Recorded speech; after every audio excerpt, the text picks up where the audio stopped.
എന്റെ കൃഷ്ണ, ഇന്നേ തുലാമാസത്തിലെ വൈകുണ്ഠ ഏകാദശി. ഈ ഗുരുവായൂർ നാട്ടിലുള്ള പെണ്ണുങ്ങളായ പെണ്ണുങ്ങള് മുഴുവൻ അവിടെ നമ്മുടെ മുമ്പിൽ കാത്തു നിൽക്കണ്ടാവും കണി കാണാൻ. ഈ ബാലാമണി മാത്രം ദാ ഇവിടെ ഉണ്ട്.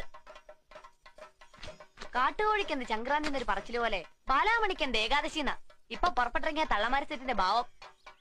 മായന്നൂരിൽ തന്നെ കൂട്ടിക്കൊണ്ടു വരുമ്പോ എന്തൊക്കെ വിടലാ കേശവനാരെന്ന് പറഞ്ഞ കൊശവനാര് വിട്ടത്. എന്റെ ബാലാമണിയെ സുഹൃതൊന്നല്ലാണ്ട് എന്താ പറയാ. രാവിലെ നിർമാല്യം തൊട്ട് വൈകുന്നേരം ദീപാരാധന വരെ പൂജകൾ ഓരോന്നും മുടങ്ങാണ്ട് ഗുരുവായൂരപ്പനങ്ങടെ തൊഴാന്ന് വെച്ചാ അത് പൂർവജന്മ സുഹൃതാ. ഇതിപ്പോടെ വന്നിട്ട് ദിവസം 10 കഴിഞ്ഞു. ഇന്നേ വരെ ബാലാമണി അമ്പലാട കണ്ടിട്ടില്ല. അതെങ്ങനെയാ?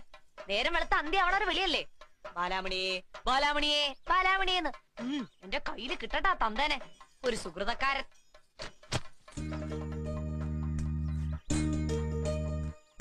നമ്മള് വലിയ അത്ഭുതങ്ങളൊക്കെ കാണിക്കണ ആളല്ലേ. എന്നെ ഒന്ന് അങ്ങോട്ട് വിളിപ്പിച്ചൂടെ ആ അമ്പലനടയിലേക്ക്? എന്തേ?